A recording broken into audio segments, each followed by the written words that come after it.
We love it when you are. And we have got such wonderful things to talk about today. And so we want full interactive discussions here. So let us know you're here. Let us know where you're from, who you are. And because that has to be one of my favorite things now, is to see all of you waving and saying where you're from, because it is so cool. That's always one of my favorite things in the classes too, is to find out where everybody's from. It just amazes me that people come from everywhere in the classes. So anyway, that's part of our connection and everything. I know it takes a little bit. This is a little bit delayed, so we're going to sit here and wait. Surely we must have something to talk about in the meantime. Oh, let's see. What can we talk about? Hey, here we go. They're starting to stream now in Greece. Yay! Here we go. We're rolling. Summer in Arkansas. Greece, Australia, Arkansas. Yeah, they go together. Yay. See, they're from everywhere. This is wonderful. Thank you, you guys. I know when you're in these other time zones around the world. Oh, kudos to you. I'm so proud of you for being here with us. Arizona, New Mexico. Okay, and I told Kai I was going to let him do this reading the chat thing because he's on a bigger computer and can see it. Yeah. I have to do this. Greece. Yeah, another one from Greece. Wow. Greece. We're doing Greece. Oh, okay. Calliope is from New Jersey, but she's representing Greece and France. Way to go, Calliope. 3 places: Colorado, Taiwan. Yep. That's good for Taiwan. Wow. Taiwan. Oh, Patricia, hey, get your stuff in. I want to get you to level 3. Come on. Okay, Patricia, come on. You're almost at level 3. Netherlands. All right. Woo! California. Hey, Marley. Texas. Indianapolis. Sweden. My gosh, you guys. Donegal, Ireland. Germany. Russia. Belgium. Danielle. Wow. British Columbia. Ooh, Prince Rupert. British Columbia, Canada. Huh. Sounds like such a stately name. I'd like to visit that one day. I've never been to British Columbia. I'd like to go to Prince Rupert. Yes. It must be a very distinguished area. Prince Rupert. Yes. Mm-hmm. Iowa. Colorado. You finished the level 1 course. Hey, congrats. Good job. I'm proud of you. Welcome to the family. Absolutely. Very good. How did you like it? Yeah, how'd you like it? Paris. Bonjour. Romania. Ooh, another Paris. Michigan. Alberta. Iran.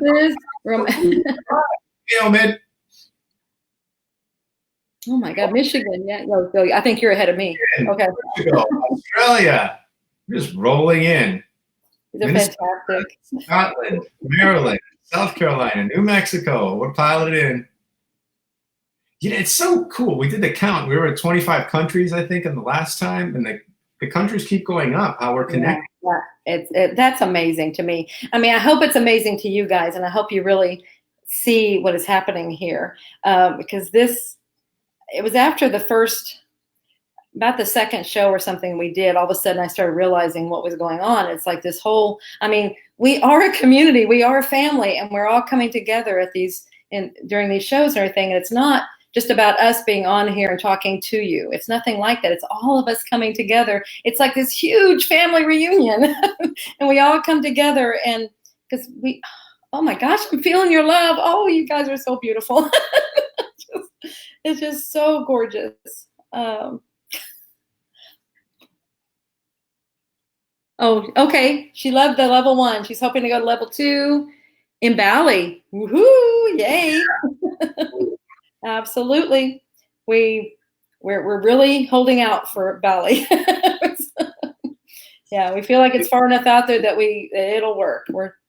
It's such a beautiful place. Like, I can't say enough about the feeling that I have when I'm in Bali and just being out in nature, and the food is so healthy and everything is inexpensive when you come from other places and you go there, and just to do anything you want. And when the price comes or you get the bill for something, you're always like, whoa, was that for me or just for the whole group? It's always a good feeling when you get value and you go to these places where there's a ton of value. And it's always special too. I love going to Asia in that the service is always special. There's a little dose of something special with the service, and there's a lot of smiles and connection with the staff and the people at the hotels, and it's so appreciated and so beautiful when we go. Oh my God, how about Egypt? When we were in Egypt, well, that hotel was just amazing. Base of the pyramids. Oh my gosh. Well, that's got to be that was the coolest thing.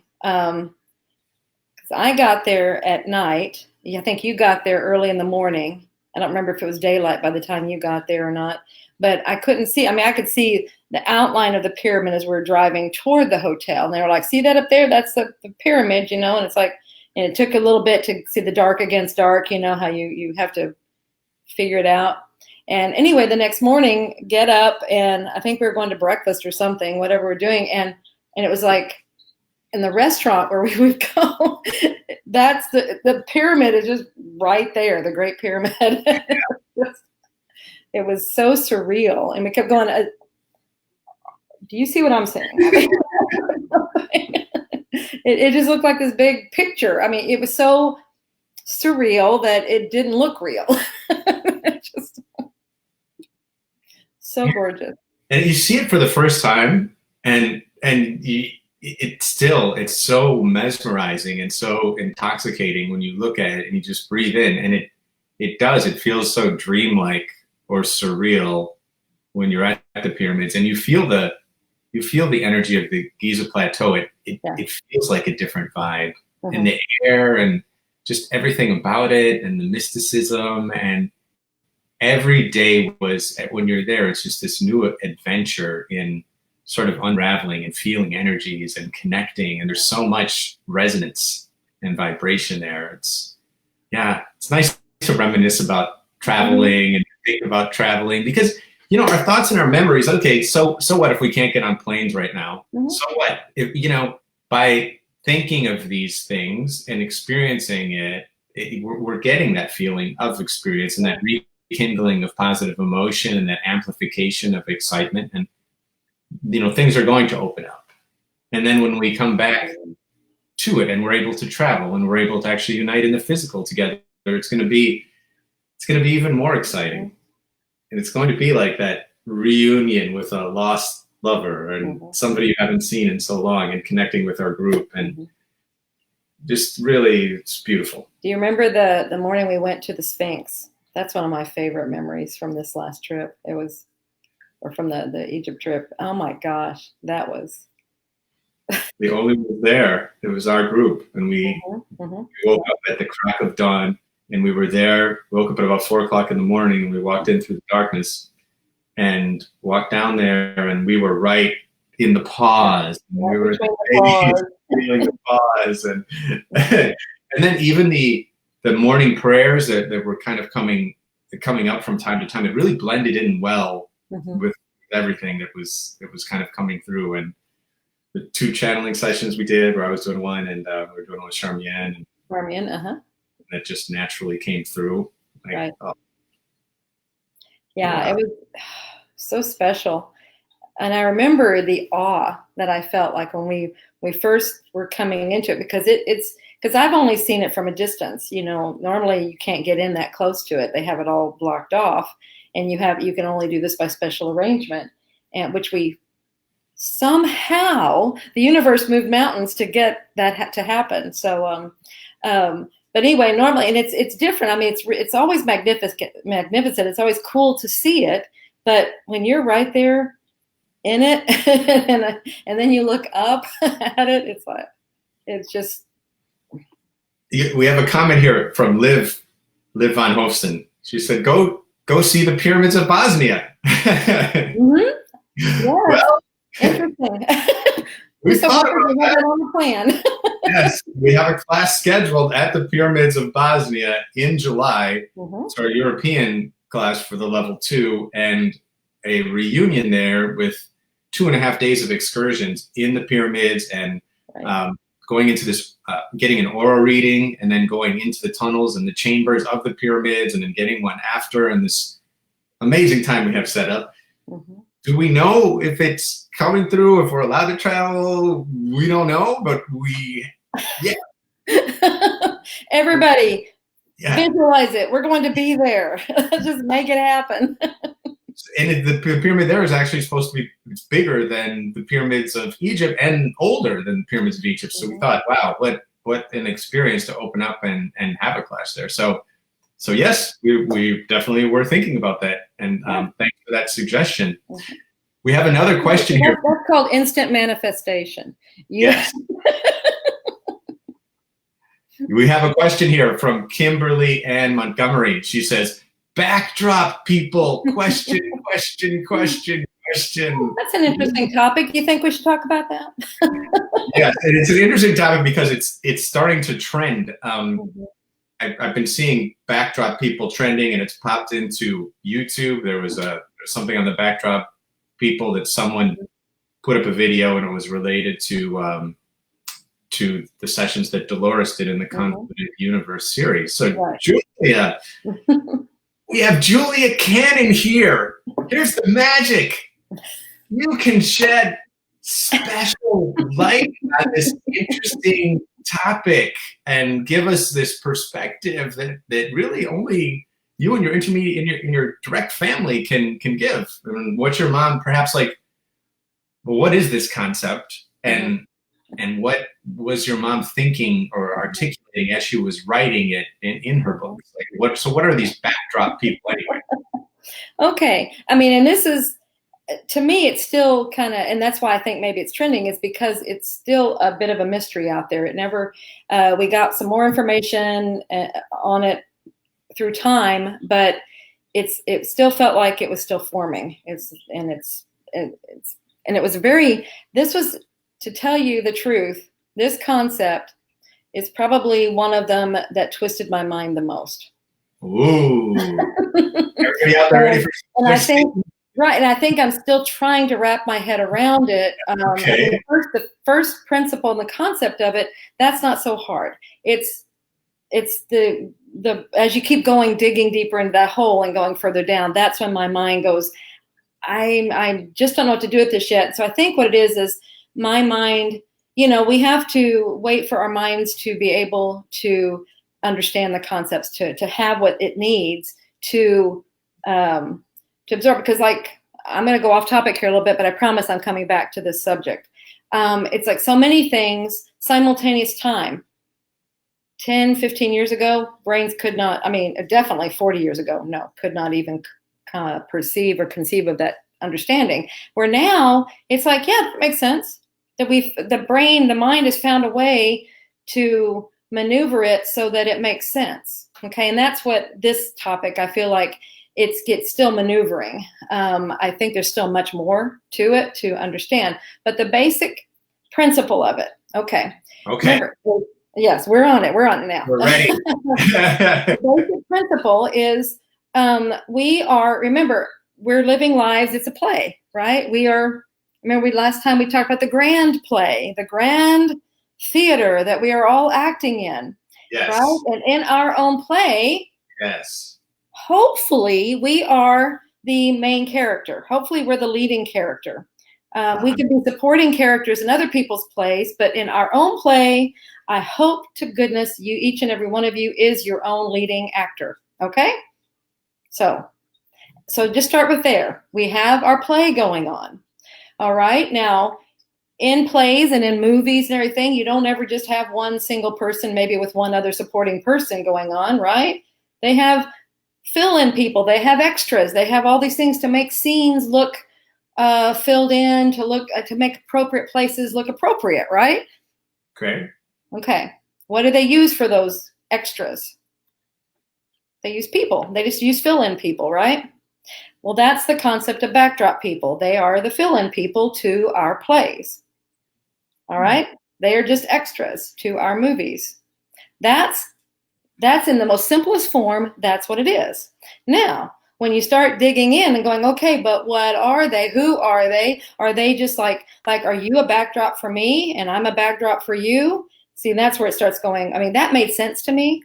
But as Mom was getting more information, it was kind of like, no, not necessarily. It was like, these are people. It's a different energy. They're not people on the same path of where we're moving through and learning lessons and all that. This is what they're here for. They're just here to be backdrop. And see, that's where my brain goes, I have a little, I just don't know. But that again can be our creation. We're creating the whole thing. We're creating the scenery. We're creating the events. We're creating everything. And then we're also creating how many backdrops we want, how many fill-ins we want. So, and that's basically it. But okay, you got your face going. So, question then. I may ask you, what was the context of these backdrop people? Were they coming into, as she was defining it, a typical human life, or was this some type of extraordinary life that was far apart from the reality that we are pretty much perceiving and speaking of right now in this world? It's like they come in just to fulfill this purpose. They are not living a life like everybody else. And that's where my brain has some issues. Well, my question is a little bit different. Okay.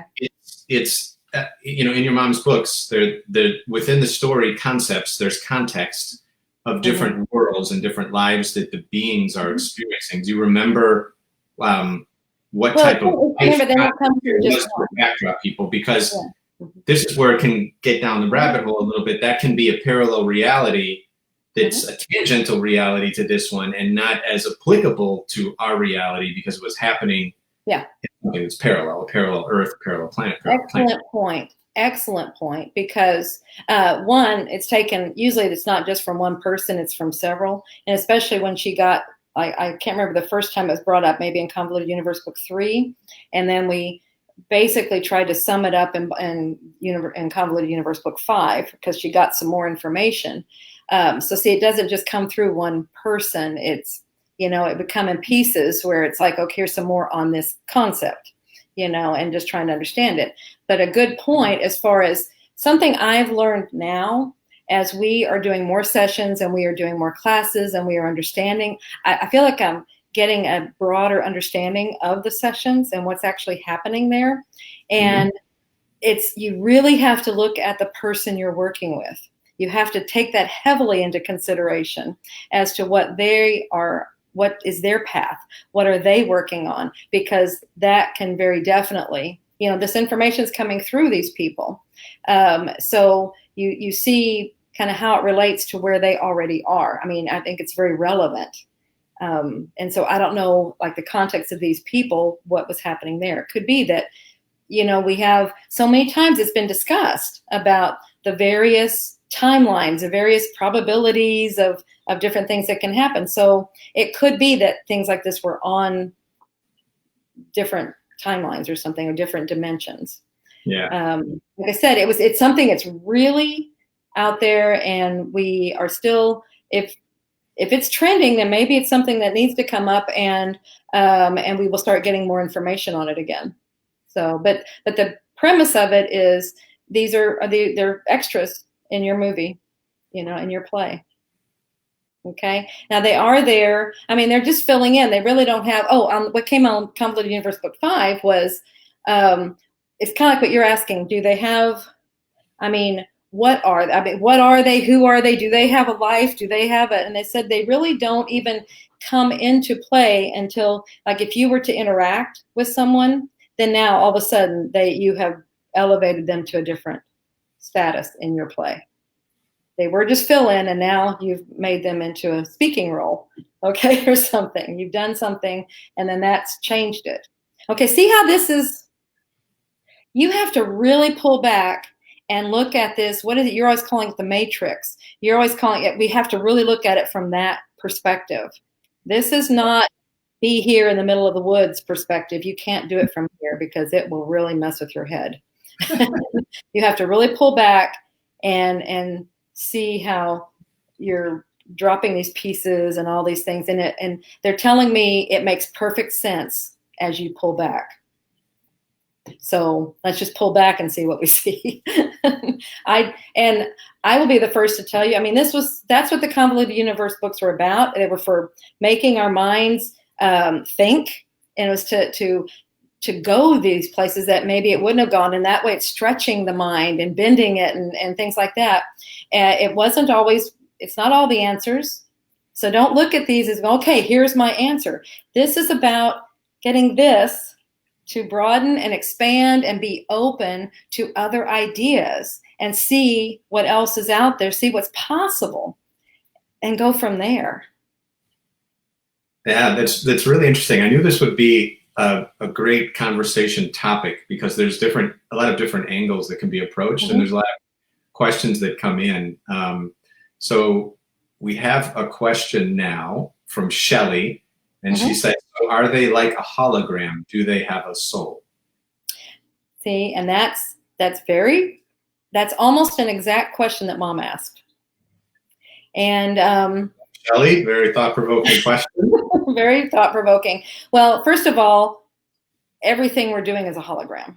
Okay? We are holograms. Everything is a hologram. It's just not what we imagine. We feel like we're solid, but actually everything's a hologram. That's why we can manipulate it and change it and do whatever we want with it. We are actually doing that on this other level. Okay. Whew. Okay. That's, I'm on to something here. Okay. They want you to, that's what I'm saying, pulling back, and you can see what's actually happening here. So if we're all holograms, then that's, it's like, ooh, we're projecting from somewhere else. Okay. Now, as far as do they have a soul? Yeah, their energy. They have I'm trying to remember how it was worded. There is a soul, but it's not like the individual souls. And see, but it's kind of similar, and I don't want to make it like they're animals, but you know how the animals have a group soul? But when you take an animal and you give it individual attention and you love it and you show affection, things like that, that pulls that soul out of that group soul. And so then it gets it ready now to incarnate into a human life, to have to go on in its path, okay, to elevate up or whatever. I don't know, but that was not a good word to say, elevate up, like we're above the animals. Not. Okay. Oh my gosh, we have so much to learn from the animals. So I don't want that to be misunderstood there from what I said. But anyway, but it pulls it out of that. Well, I'm feeling like that's a similar concept. So as soon as you, like if there's interaction, see, then that's when it pulls that energy. They're calling it an energy right now. So when it pulls that energy into the play, into a different role, well, then now it's on a different path than it would have been just as an extra. Okay. Does that make sense? Yeah. It's interesting. And now I think, okay, let's look at this and see now, take it into a more malleable context and what can we get from this, right? So I want to start out, we're examining the idea and see how it was presented to us in the books when your mom was coming up with these like revolutionary ideas that were just like absolutely mind-blowing. And now here we are in 2020. And we have a world where it's like anything can happen, right? Right now in 2020, you hear something on the news and this would be the most crazy thing imaginable hearing like 2 and 3 years ago. And now you're like, oh, yeah. You hear the president saying something like drink bleach or go, and he did something crazy lately. Like, I'm glad I don't watch TV. I'm so glad I don't watch the news. I don't either. There was something lately that was really crazy where he's giving medical opinions on things you should do. And I told my mom, Mom, listen to the scientists. Like, follow the scientist, a Harvard scientist, some type of professor, somebody who's been studying this entire. Don't follow the politicians that are giving you special health guidance on these things. Because it is crazy. You don't know what they're going to say next. You don't know what's going to be on the news next. It's like anything is possible and nothing surprises me, right? And we're in this world now of anything being possible. And so backdrop people that are in the backdrop. Okay, so what does that really mean to you? If you take this down and you examine it and you bring it down at its core element, its core function, its core feature, this is all really just your construct. Like your life is your matrix and your construct, and everybody that is in your life is fulfilling a special role. As it relates to you going out, we'll set aside theirs as another thing, but just making this about you, everyone has a purpose in your life that you're seeing at your particular time. There are no coincidences. There are just divine synchronicities that are happening. And once we advance our state of consciousness and awareness, that becomes more apparent. And the more of the sort of the veil, the less apparent it is. Well, things are becoming more and more apparent now. And each relationship, each person that comes into our life is just shining a mirror to us and allowing us to see our life from a different angle, or see ourselves from a little angle of a deficiency, of a desire, of a need, of an attraction. Big mirror here. This person mirrors that. This person mirrors here. This person mirrors that. And you think about romantic relationships and what you're exploring in these things. And a lot of times we're exploring the things that we're not, to try and give this harmony and this unity. In friendships, we're doing these things. In business, we're trying to use our resources to build us and allow us to have more power in taking our ideas and taking our creativity and allowing us to go into our passions.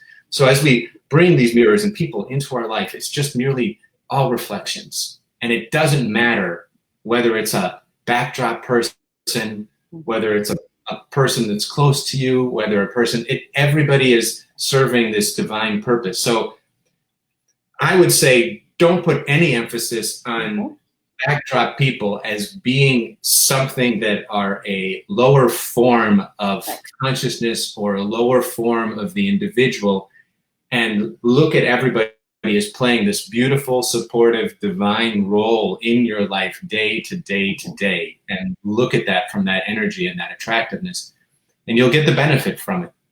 And you'll learn to thank people for those roles that they play and how you are adapting and you're growing through all of these relationships. You know, it's really a beautiful thing, and it is the grand play. And everything does have consciousness. Everything is part of a divine matrix. You can say it's not. You can say it's something else, but it isn't. It's all part of something, and that something and that divine reality, that divine grand all that is, the all that is one, that's the basis of this simulation. We're all part of that. So we're all part of something. And it's amazing. No, absolutely. See, and that's the angle. That's what has always made sense to me, is what you said there. Exactly that. And that's why I wonder sometimes the context. That's why I'm saying we always have to take that into consideration of what that was coming through, what was happening there. Because that latter information, that was harder for me to, like I said, I'm still trying to wrap my head around it. I can fully wrap my head around we are all extras in each other's plays. You know, we bring people in, we bring whatever in that we need to be reflections, exactly, to learn from. And if that's like, if you're, we have like very specific people for certain things, we might bring them in to have relationships with, so that we can have that very, very close reflection. Or we have others. I mean, how many times do you just pass somebody in a store and they are showing you something that you need to see in yourself? So it's not somebody that's there with a long-term contract or anything. It's just somebody passing by, but it gets your attention and it shows you. It's like if there's a judgment or a reaction around something that just happened, then that's showing something that you are working on for yourself. It's just putting it outside of yourself to see it. And that's one of the fastest ways to understand what you're trying to work on is, did you have a reaction? Then it's like, bingo. And so this is something you're, like you said, you're working on it. Either you're working on it or you're desiring it. Some way you're working on it, and you have to place it outside of yourself. That's the best way for us to do things, is put it outside of ourselves so we can see it, so we can work with it. And seeing that makes total sense to me. And everybody has equal value. I've never felt like anybody didn't. And that's why that one, I was having a struggle with it. So I like that you're picking that up too, because I'm much more comfortable. Now, maybe, I know a lot of these concepts aren't about being comfortable, but it always has been Look at it, see what resonates. Yeah. Always do that. Discern for yourself what resonates as your truth. And it might be that it's something else. That really doesn't matter at this point. What's important is what is good for you, what is resonating for you as your truth, because that's when you can move forward with it. Yes. That's so important. When we deal with the realm of these higher dimensional thoughts and these other concepts, and we're dealing with existence and dealing on different planes and sort of these convoluted definitions of things and symbols, it all comes down to how you want to interpret those symbols so that you can get a positive benefit and feel good from that resonance that you're getting from that. You have the ability to empower everything. It's neutral at its core. All of our experiences are neutral at their core. It is up to us to give that significant definition to them as to what that relates to us, how that relates to our world, and what we wish to gravitate and gain from all of that. And how does it relate? And how do you know if something is particularly important for you to continue thinking about? Usually there is emotional attachment that brings things into us that holds up a greater mirror or a greater magnifying glass onto certain things, and those are the indicators, right? So major indicators, yeah. The so more powerful the reaction, the more major indicator it is. It's like, this is something you're really, really trying to work on. Yeah, and this is an interesting thing to dive into now as people do more QHHT sessions. If there's beginners out there, or there's people that don't even know what QHHT is on this call or whatever. These are deep hypnosis sessions allowing individuals to get into the theta brainwave state, which is that state that you're in that's the deepest state of hypnosis. And you're in it naturally twice a day, right before you go to sleep and right before you wake up, when you're kind of in this state of, am I dreaming? Is this real? Yeah. Am I still in the You have some really cool dreams there. Yeah. This is elongated for a 2-hour period with a very specific trained guide, trained in your mother's technique, to be able to take clients and people and experiencing them and seeing this world of what needs to be shown to them that's relevant, that's most relevant to them. Because there's infinite experiences of lives that can be shown, but in this experience, there's this automatic mechanism that shows where the superconscious is, or their subconscious or their higher self is showing them what's most relevant for them right now, as the person that they are right this second in their life.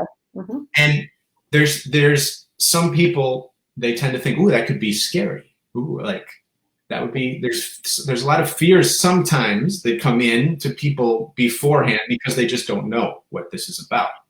I think it's just that unknown thing. A lot of people tend to fear the unknown, period. So correct. And here's the one thing I can assure anyone that has any fear whatsoever, that you are always in the best hands possible. It's not just that you're in the hands of a QHHT practitioner who's been trained in this and who's gone through the entire process and learned methodically how to handle every situation that you can come into, but your ultimate sense of security is that your higher self takes a much stronger role in this experience than it does typically in your day-to-day walking life. And it really comes forward, and it's a very strong participant. And it's that part of you will never, ever, ever, ever let you down. It is always looking out for your best interest. It is always pushing you into moving forward into your life in the direction that serves you most. We, with the ego, just choose to ignore it 99% of the time, usually. Why won't anybody help me? Not 99% for all people, but a lot of people, right? And the degree by which they ignore that message brings on reactions from that higher self to get them to listen. And we were talking about this a little bit on Wednesday, but these signs, they can come in a lot of different ways to get them to listen. Right. And when you've tried everything else, when the higher self has tried it all, still won't listen, no listen, tried signs, tried this, tries that, what does it do? It goes to what you are with 24 hours a day, 7 days a week, 365 days a year. The body. It will use the body to get through to you. Illness. And the best way to get you to listen through the body is usually pain. Yes. And then you get to see exactly what type of life experiences and emotions and blockages and mental hangups and how they relate directly to whatever physical is happening in your life. And it's quite eye-opening, even in the interview that you do, when people start to see the patterns between periods of their life and things they've been doing and how they handle their relationships and how they make choices in life. And oh my God, and I've been acting just like my father all these years, or oh my God, I've turned into this person, you know, and these by having a talk with someone that's so deep and from the beginning, basically your birth to where you are now in life through this period, you're able to make these types of light bulb moments where you're connecting things. And that's even before you get into the hypnosis. You're making these big light bulb moments of connecting your life patterns. And then the hypnosis, it takes it to an entirely different level. You get much, much deeper, and that higher self comes in. And now getting back to my original point, you have absolutely nothing to fear because you are in the best hands possible. That love is always there for you. And I'll even say it in the most extreme experiences of consciousness, where most people would think, okay, having fear is good, or having fear would be acceptable. Or like if I have a nightmare, you know, it should have fear in this. And I tell you, no. No matter what you're experiencing in consciousness, this could be even a nightmare. You could be waking up out of a nightmare. If you come into any type of tricky situation that's heavy, where you're feeling an intense amount of fear, all you have to do is focus on this. All you have to do is center yourself, ground into your heart energy, and send out love. Let your heart energy send out love to anything, anyone, everywhere. Pure heart energy, pure love. And that will overcome every fear, always, 100% of the time. Because the heart energy is the nature of existence, of all that is. And it's what we really are at our core in this matrix that we live in. It's the ultimate trump card for defeating any fear, for rising up in any situation. It's going back and grounding into your heart energy and feeling your heart energy, because your heart has actually a consciousness of similar brain cellular consciousness. And I think it's being talked about a lot more, and we see it on some of the Gaia channels, and you see like Ray Graydon talking about it, Dr. Joe Dispenza, and they come in and they give the scientific backup to this, but you don't even know the scientific backup. Just understand that the heart has a mind of its own, and it is incredibly powerful, and it is healing constantly and driving you in the right direction and pulling the things into you that you need and gently allowing things that you don't need to just fade away. You always have that at your disposal in any situation, in any level of discomfort, ever. So in any form of consciousness where you're experiencing this fear, you can defeat it instantly with your heart. Well, that's what I was saying. The heart knows. The heart knows. And it's like, it's trying to make a balance here. You know, we think we have to think our way through everything. And it's just, if you'll just let the heart have its say, it knows exactly what to do. And then let the mind follow. The mind can do the articulating on that path of whatever it is your heart is saying, this is what we need to do. But absolutely, what you're saying there is, in fact, I encourage people, I mean, I've done this before in situations where, and you know, like I said, like you're saying, we tend to go to fear in something. We're not sure how something's going to work out, and we tend to go to fear, and that's just going to compound that. We're going to attract things that bring more reasons we should fear. And so that's, you know, put the love out, and you'll see everything start flipping around, you know. And it's the simplest situations. Just do an experiment. I love to do experiments all the time, and just try something. You know, don't take our word for it. Don't take Kai's word for it that the heart, that this will happen, but just try it and see what happens. And something really simple. Try it there first, and then just, you start sending that love out, and then just watch the things start tumbling. That's kind of what they're showing me. That's what happens is whatever was set up there before just starts tumbling, and it just flows, and you're allowing yourself a whole different path.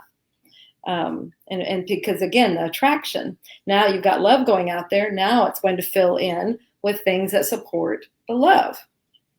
And so that's where you get clear paths to things. It's not going to be all your fearful stuff. I mean, we are so powerful now. You have to understand our power. It used to be we would think something, or we would say something or whatever, and then the manifestation of that would come maybe in another lifetime. It was that far out, but definitely it'd be years later. Okay. It just took a while. Now, and then gradually you could see this start speeding up. I asked that if anybody else has noticed that the time between thinking something and actually it coming to pass, have you noticed that narrowing, and it's almost like instantaneous. And so it means a lot of monitoring what goes on in here and here. You really want to pay attention to that, because we are that powerful, and it is that fast that we create things now. So, and which is good. It's a very good thing, because we can see a direct relationship, a cause and effect happening. Okay, I did this. It was hard to claim it before when it was spread out so far away, but now we can claim it. Oh yeah, I just thought that, and here we go. Can't be anything else. It wasn't a fairy came by. It was me. I did that. And the sooner that we can claim that, the sooner what they're showing me. I mean, it's so easy to just claim ignorance. It's so easy to go, this world is just happening to me. It's just, I'm a victim. I'm here. That's nice and easy. To shift this and claim, I'm doing this. That's a big move, but it's a huge, powerful move, because it's accepting responsibility for our thoughts, for our actions, for everything, and knowing that we are the ones that are creating this. But the sooner we can do that, then the sooner we are creating what it is we want. What it is when we are active participants, we are active guides in there, we are active lead players in our plays in there. We're not just standing around waiting for the world to go by, waiting for something to happen. It's knowing that. Okay, so this went, where are we going now? I'm trying to get something off of you here. Okay, where? Yeah, that was really, really well stated. And I think you brought up something in addition to the heart energy and the power of really love and what it has in our world right now. And is it understanding that time is speeding up, mm-hmm. and things are progressing faster, and the rate of change is changing faster. Mm-hmm. So there's an acceleration of this point, and there's a point of singularity that we reach when the point of change is happening so fast that we don't even recognize change from not change. And kind of an interesting point within the scientific community and how we're all going with this, but we are accelerators going through this change. And so how should we process this, or what's a great way to think about this? And it step forward into it and even be an even greater accelerator of change. Step and really think about what it is that drives you and what's interesting to you, and step in and guide others into that change that's positive, that's strengthening, that's getting better. There's a concept that I've been looking at a lot lately, and it's a concept that I discuss with some of my friends that they're doing different kinds of financial stuff, and they're different traders, and they're Wall Street guys, or they're real estate people that are doing stuff. And a book that I constantly talk about with them it's called Anti-Fragile, and it's by the guy that did the Black Swan theory, which is about a revolutionary event that happens at a particular time, and it's such a powerful event that it changes everything. And I call it the Black Swan. It's an oversimplification of something that can be kind of complicated. Mm-hmm. But in also his other books, there's the concept of being fragile which is when something that's a stressor comes, it breaks you. A stressor breaks you. So if you have a teeny tiny little, very, very thin and delicate glass cup, and you tend to kind of smack it into something, it can just shatter if it's really thin, and then it's broken. Well, that's the definition of fragile. Right. The next definition would be is if there are situations and systems of something where if a stressor hits it, it actually holds up. And the stressor hits it, but it still holds up. It's not breaking, and it still holds up. So that's robust. And then the third concept is anti-fragile. And an anti-fragile, something that's anti-fragile is something that gets hit and it gets stronger. Hits and it gets stronger. Not only does it survive, but it actually thrives and it gets better through resistance or through anything. And what an interesting concept for our time, in that things are coming to us that could be conceived as something that's making us fragile. It can be like perceptions in the economy, deaths, or war, things that are all happening, like all these ideas that can come hit and weaken us and make us fragile. How cool would it be to create the mindset of the anti-fragile mindset for us all, of noticing in our days if something comes to us and it's something that gives us an emotional reaction or a jar or a feeling of lesser, where we recognize that and we think, oh, no, this is a reminder for me to be more of who I am and to step into anything and to open my heart and open my mind, because this is the awakening and the entrance into the 5D world. And in the 5D world, I'm anti-fragile. Mm-hmm. I know what I am. I'm pure energy. So I'm not going to let these perceptions of this world and this perception of time now by part of the consensus reality as being something that's horrible, when actually it's something that's building us and making us stronger. And I think when we come out of this, all of us will be much more anti-fragile, individually and collectively. So I encourage that to you, is just think about how you can be more anti-fragile in your life. When any resistance hits you, you get even stronger from it. It's like a muscle, and going into the weight, you gain that muscle by hitting that point of resistance and wearing it down, and then you come back and you're stronger by giving that resistance. So we're not here to hide from anything. We're not here to step away from anything. We're not here to pretend it's not happening. We're here to step into it, realize that we're indestructible, and be anti-fragile and come out of all this even stronger. That is why we're in this. We are here in this to come out stronger, and we have each other. We have each other in this group. The energy is electric. If you're listening to this now, you are part of this electric, powerful, supportive group. We all have each other's backs. You need any emotional support with anything, you put it up in this chat, and there's a lot of people that are going to be supporting you. Mm-hmm. And it's unconditionally. Yeah. This is no tit for tat. This is unconditional support and love that's happening within our group. And that's a core tenet, I think, that could be supporting this anti-fragile. Mm-hmm. So it's a beautiful thing to realize that we're entering a new reality of anti-fragility. And we're building each other up through the process. It's pretty cool. Well, I mean, it goes along with what we were saying before, as far as we create these things outside of ourselves to reflect what it is we're working on. So this is collectively, that's what we're doing, so that we are stronger, and actually to show ourselves our strength.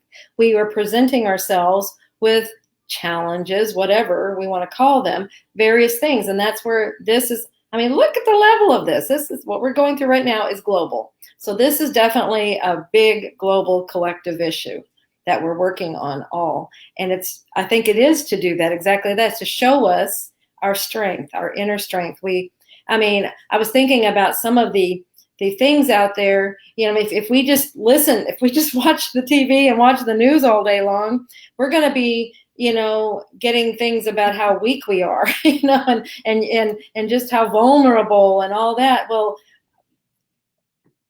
we're not, we have this here so we can show us our strength. So I agree completely, we are as strong as we think we are. We are only as weak as we think we are. We are only as strong as we think we are. See, so it's all up to us and what we allow in and what we want. But we have created this situation to work through this. however it is we want to. It's either, do you want to take weakness from it, or do you want to take strength from it? It's your choice. And that's fine. Whatever you want, that's fine. That's your choice. I just want you to know, I want you to take responsibility for your choices. Each one of us has to do that. That's where we are now. And so, oh God, this is them really have something to say here.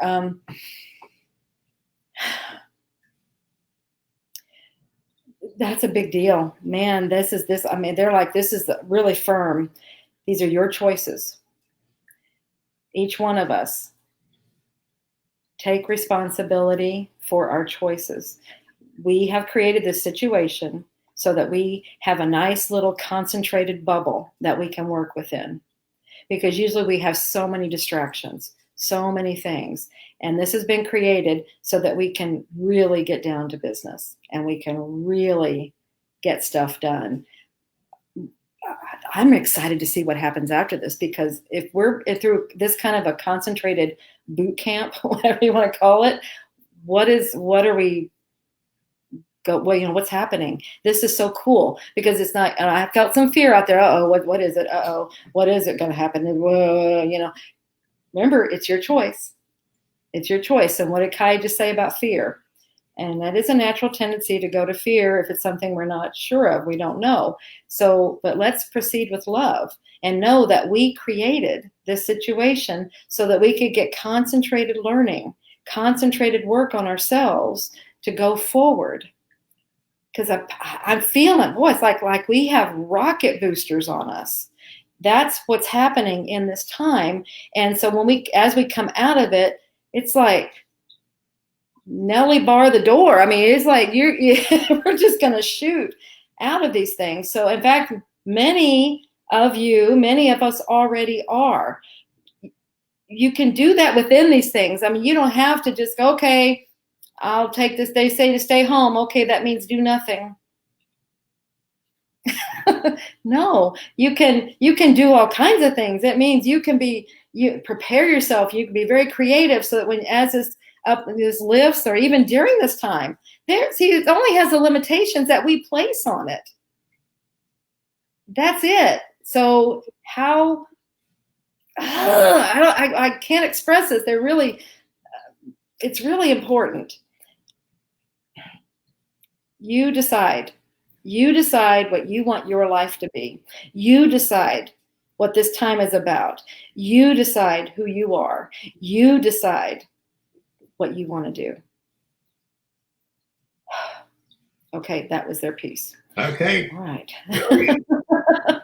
I think there's a question that comes up that's a great illustration of what we have been speaking about how to redirect whatever you may be perceiving it into a way that serves you, and also examining what types of fears are coming through and the basis of those fears. So Rose said, I'm scared to speak my truth because there is so much fear around AI right now, and that seems to be a prototype AI that was incarnated, okay, and seemed to be a prototype AI that was incarnated.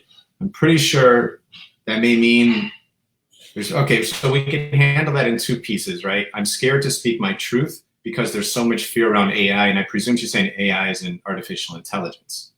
I'd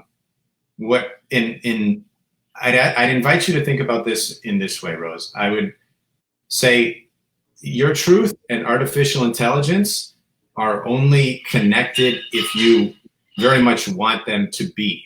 Like, you have to make that connection and think about it and energize it, because that's not, that wouldn't be a mainstream general connection that is something that consensus reality is thinking about often in this place and time. It may be a futuristic fear per se, but we're still a ways away from artificial intelligence getting to a point where it has a huge impact in society. The Internet of Things needs to get going, and we get these things going. But the good news is, with artificial intelligence, as it gets smarter and smarter and smarter, it reaches this point, this peak point, where there is a merging of artificial intelligence and the higher self. That's when it gets to be the smartest of the smartest. And then at that point, the artificial intelligence realizes that by hurting any one piece of the collective, of the consensus, of all that is, you're harming it.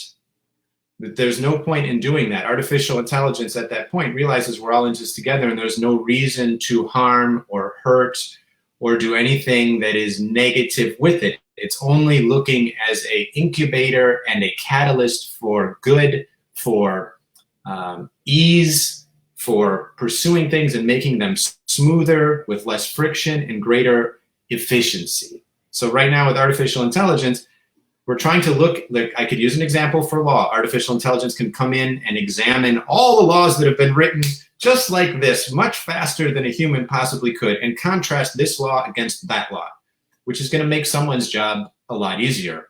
Instead of them trying to examine and bookmark places and compare them against one another, right? This will skip a lot of the steps. And this can be done to many other jobs too, where you're taking pieces of information and putting them together. It can be very beneficial in accounting. There's roles for medicine and identifying disease with sensors and things like this. So it's set up to make things easier, more efficient, and more effective. I think the fear is that you're getting to a point where you're worried it would have a philosophical impact, where it's suddenly making negative philosophical decisions that are going to have machines take over humans and humans get all killed. Well, it's just like a big, it's worthy. It's in a lot of science fiction and movies try and glamorize this, and they're trying to fill the consciousness with this. But I can assure you, when I get higher dimensional energies and it's coming through, and AI is a big thing that comes through, it's a very positive thing of how we're advancing. And part of the way that advancing is based upon how we view it.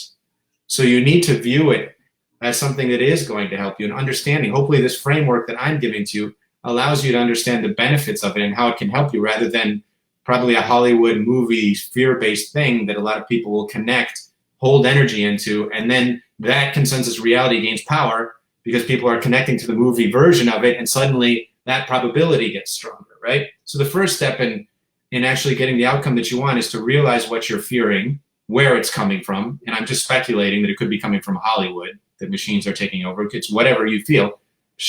Put the mirror in front of you, look at what's causing you to see that, and look at it and say, what do I need to believe is true in order for this to exist? Like, okay, Hollywood would need to be right, and there would need to be something drastic and rogue things happening. All right, do I have any reason to believe that right now?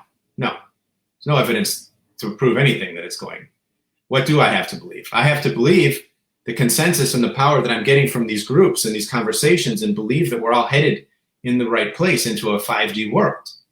Machines taking over and running our lives isn't part of the 5D reality. Right. Okay? Not at all. I think everybody will attest to that. 5D reality is incredibly blissful, and it's based on love, passion, synchronicity, connection, unity, love. Those are the basis of 5D, right?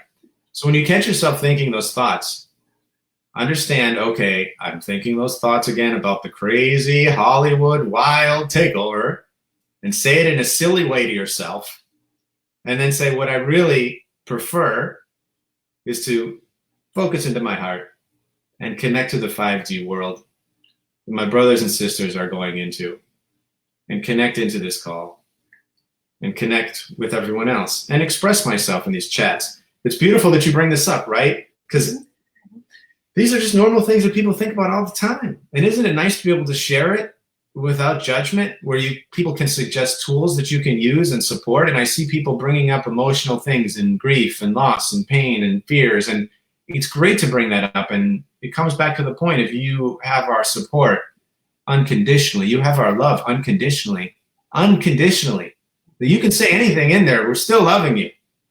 You can disagree with everything that it's saying, I'm still loving you. I'll give you my opinion as to why I think it may be better to think a certain way, but I will not take your opinion and say that it's worse than my opinion. That's the beauty of this, because it's an unconditional feeling that I have for us all in this together, in this electric energy that we're forming. So thank you for sharing that. It was an interesting conversation topic, and there's little pieces of there I think that maybe we can all learn in some unique way when we have these thoughts, because it's human nature to have fear-based thoughts that come about in so many different ways. You know, your truth is your truth, and it's valid, and And it's very important. And I think that's the main thing right there, is that, because that's what I was getting from that question, because that was the first part, is I'm afraid to speak my truth. And then it had the other tacked on there. So I don't know if it was fully around that, but I feel like that was the most underlying thing, was fear of speaking truth, speaking your truth. And that's big. That's a lot of people have that. So that, it's your truth. And the more you will do that, because you will give others permission, because they have the same fear. I guarantee you, they have the same fear. The whole throat thing is a big deal. A lot of people have problems saying, they're afraid they'll be judged. They're afraid they'll be ostracized. They're afraid they'll, who knows what will happen. But also ask your guidance. Remember, you have a guidance team that's here to help you to know how to say things, when to say things, and you, if you're being called to speak, if you have that, you have things to say. It's okay, and they will guide you on how to do it. So follow that and trust yourself. And I love what you're saying there about, you're in the best hands. That's trust your team. They're here with you. You are never alone. I mean, we're here with you too, but I guarantee you they're better. Your team that's the ultimate. They've got you, and then we're here to support all of that that's going on for you. But that, trust that's a big thing right now. Okay. Oh boy. Okay. Trust. Okay. Get out of this. This one does the work. This is the one that trusts. It knows what to trust, who to trust. Listen. It's probably you didn't listen to this. And then this one's up here going, well, remember when you trusted that person and it wasn't good? Well, I bet you weren't listening to this. Okay? Listen to the heart. The heart and the gut, they know. Listen to them, and then the head can come through later with what it needs to. But the heart, this is all a combination. We have gone through all of this time up until very recently as just talking heads, disconnected. They're just heads doing their thing and not connected to the hearts. And now we're learning, okay, the heart is the main one. The heart is the thing. And so now it's getting all of this to work together. So right now I'm just asking you to listen to the heart. Listen to the heart and the gut, and let the mind come following later. Gradually, it'll start coming into sync, and they'll all work together. It knows right there. It just knows exactly. So that's a little step by step by step. So anybody having trust issues, and I can feel you, so you can't hide it right now, so I can feel it. Just go there. Trust you. See, trust breaks down. It's not other people that you're not trusting. It's yourself that you're not trusting. It's your guidance that you're not trusting. It's that world. See, so if you can understand, because we think, oh, I trust myself, but I can't trust them. Well, remember, they're mirrors. If you're bringing people into your life that causing you to question trusting, then that's something that you are looking at yourself. This is you are having issues with your own trust of yourself. And this is the best team you'll ever have. This is who you came in with. They came in for you. You were here, and they're on this other side working with you, guiding you all the way. So that's your team. No, you're not alone. Just know it. And then the more you start following this, the more you'll start realizing, oh, okay. And because you're trusting now, you trust yourself. That's the biggest one to trust, is yourself. And I feel like, see that head, I can hear you guys. My gosh, I can hear all of it. The head's been in there. The head's been doing this chatter thing. And it's like, yeah, but remember this, remember that. Hello. Those were things to help you work on the whole trust thing, okay? To trust yourself. If you're not trusting anybody around you, it's you, okay? Head, we'll figure it out later. It wasn't these people you couldn't trust. It was you couldn't trust. It was you that you're questioning everything you're doing. Just how about let the heart chime in and have it say, And it will show you that there's lots to trust. You can trust yourself. If you made a mistake, oh boy, come on. Oh, really? And I completely understand this because I've done that to myself. I make a mistake and then the head gets in there. It's like, see, look what you did. You messed it all up. You screwed up. That's why you can't trust yourself. You can't trust yourself to do these things. How else are we going to learn? This is why we're here. If it was just running through and we just go through the motions and no mistakes, because there's no learning. We're just like little puppets or something. I don't know what we'd be. We'd just robots. We'd just be little, everything. I do everything just right. Ha ha ha. That's not why we're here. That doesn't give us anything that we're working toward. It doesn't give us character. It doesn't advance us. We are here. Boy, they're saying we are here to make mistakes. We are here to make mistakes and learn from them. That's how we move forward. So please allow yourself forgiveness. Allow yourself the space to fuck up. I mean, come on. We are not perfect by any means. That's why we're here. So go ahead and allow yourself to just screw up and learn from it. Know that you've got a safety net. Know that it will never be the end of you. Just learn from it. And you will be amazed at how much more you will learn. The bigger mistake you make, the more you learn. And the farther you will go. And another thing that oh gosh, my whole body is buzzing. Another thing that you will be able to do with that or gain from that or whatever is now you are showing others that it's okay to screw up as long as you keep going. Just keep going. It's not about being perfect. It's not about perfection. It's not about doing every single thing right.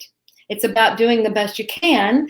And if you screw up, if you mess up, it's a total, boy, all the language that's coming in here. It's like, anyway.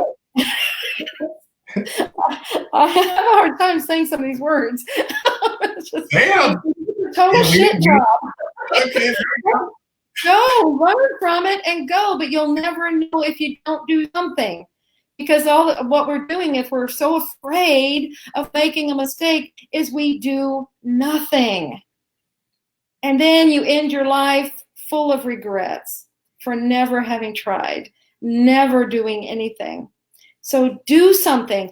You might royally destroy it. You might royally mess up, but at least you tried. And I'll bet you beans to soup, what is that? Beans to soup that you will learn from it and you'll advance forward from it. I don't know who this is that's talking, but they're crazy. It's wild.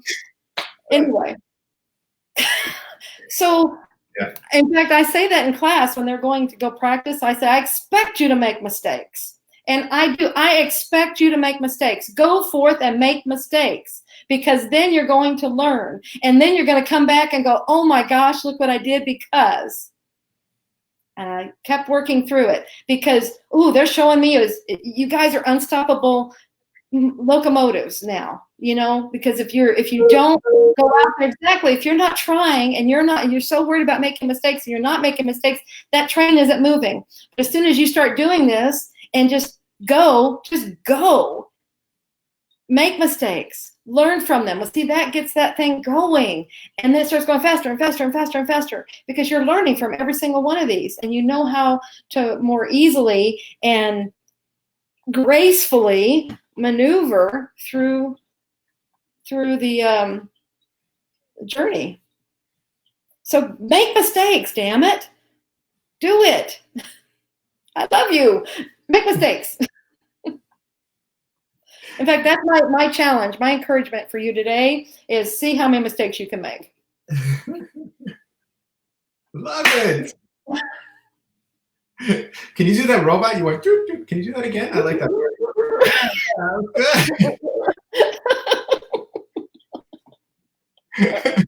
I'm hearing comments. Julia's on fire today. Go, girl. Fire, fire. I like it. I like the fire. Bringing it. Bringing the heat. That was for you, Rose. That was for you. See, it was coming in. Remember, I was like, oh, I can't, but you just let it fly. And that's truth. That was my truth. That was truth that was coming in. And this is part of what I do. I told them I will deliver messages if they're giving them to me, and they have, if there's something that needs to come through, I will give it. I will not shade it in any way with my stuff. And so that's where sometimes it's like, wah, and stuff. But also, I mean, this is my truth. This is my promise to them, to you, to myself. This is for all of us. So I encourage each and every one of you to live your truth. And so express that in whatever way is right for you. Yeah, that's the best thing you can do for yourself. That's the grandest thing you can do for yourself and all those around you, is be your true self. And then that shows others exactly that they can do that too. You know, what a great world that would be if we're all being our true, authentic selves. No more masks, no more, we're just real. Oh, I felt some fear. Let it go. Breathe, send love. It might look a little chaotic at first, but what a cool world.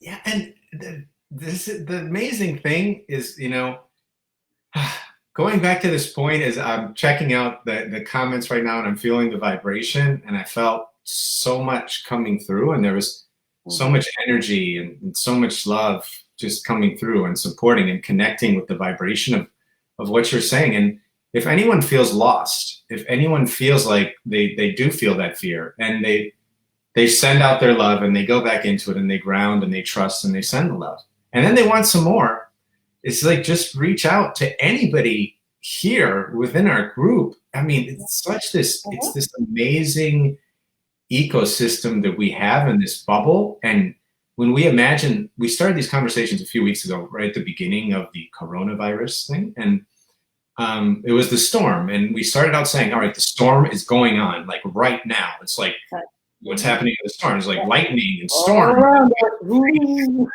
Yeah, like some serious storm. And we're like, let's all step into the eye of the storm. Let's all step into that area of the storm where there's clarity.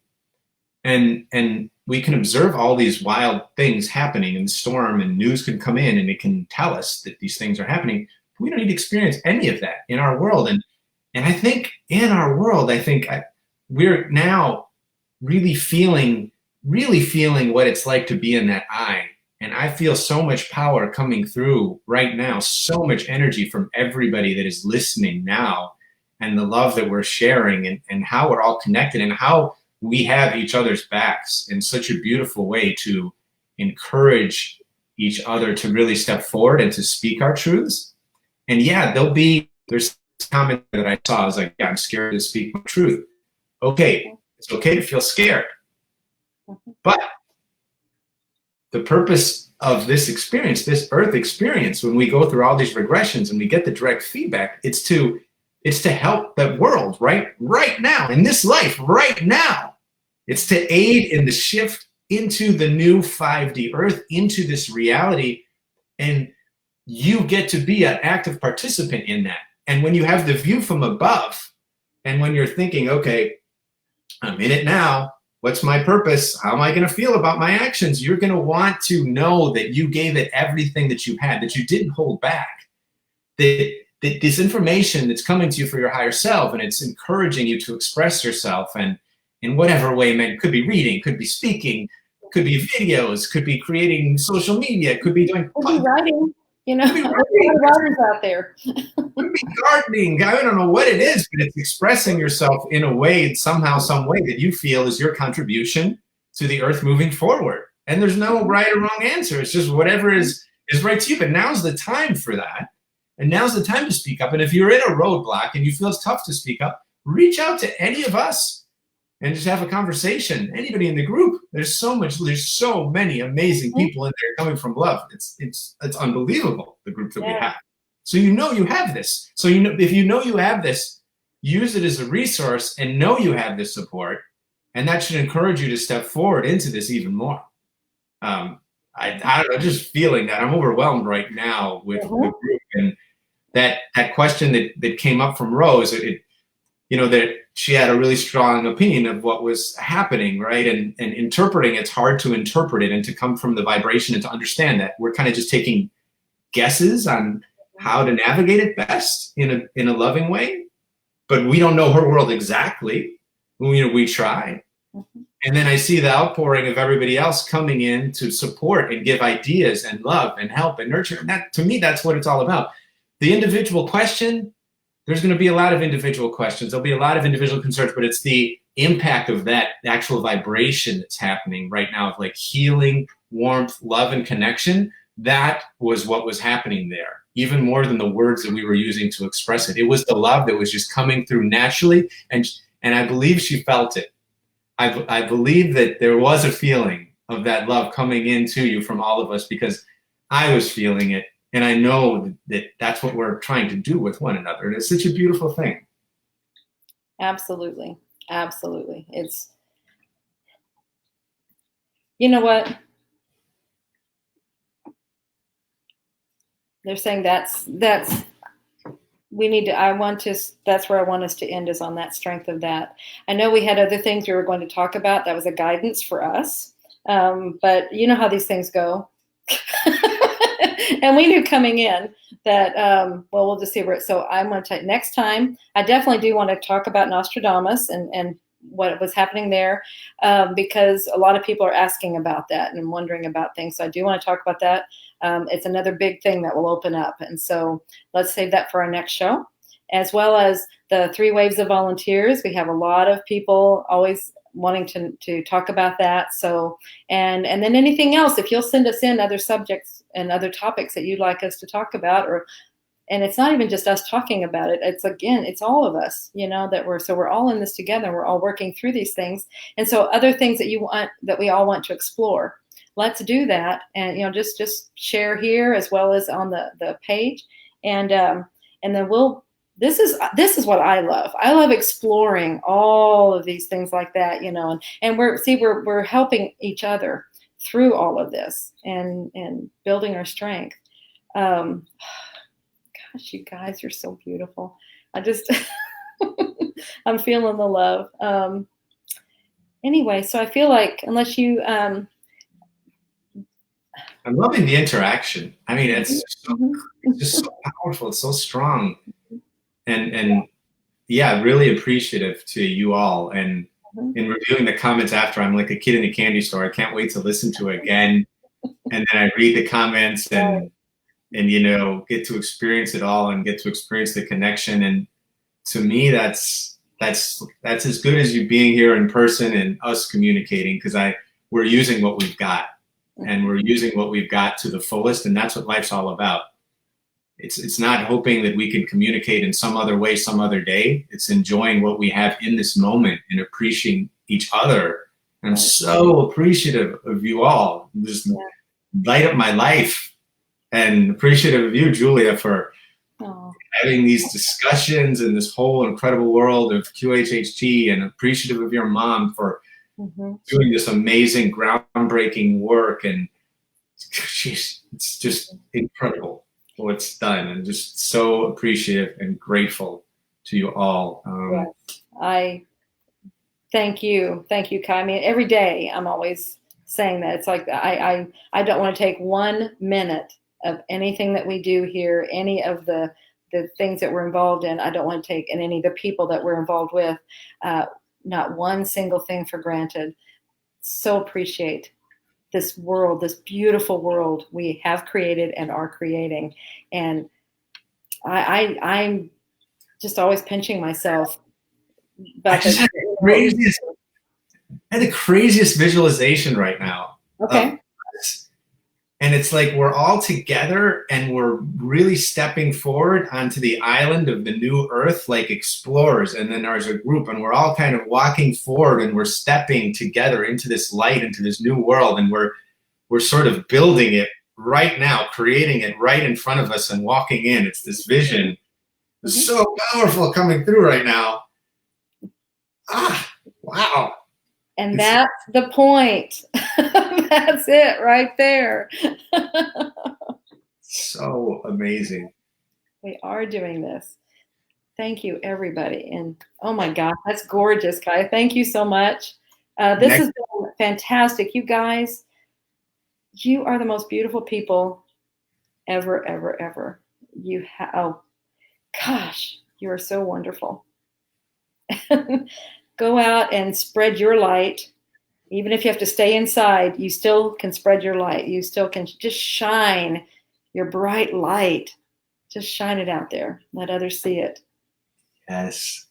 And now I'll say, just towards the end, for those of you that are new and you want to know more about QHHT, and you see a lot of us here and wonder if we have an online course that we have now, and Julie has a coupon code if you'd like.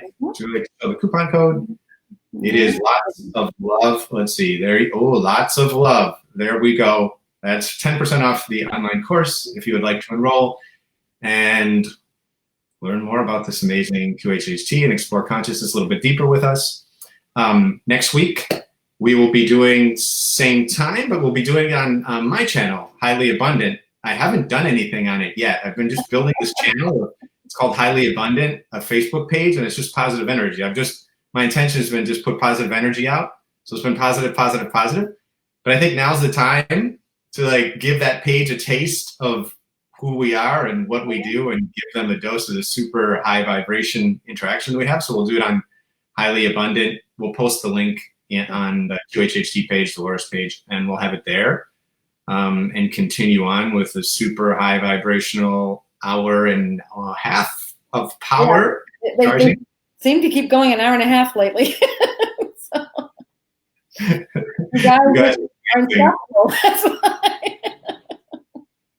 You guys are amazing. Thank you so much. I feel like I'm on cloud 9. Like I'm vibrating so high right now from the love and everything. Oh, yes. I love you all. Mwah. Bye, guys. See you next time. Bye-bye.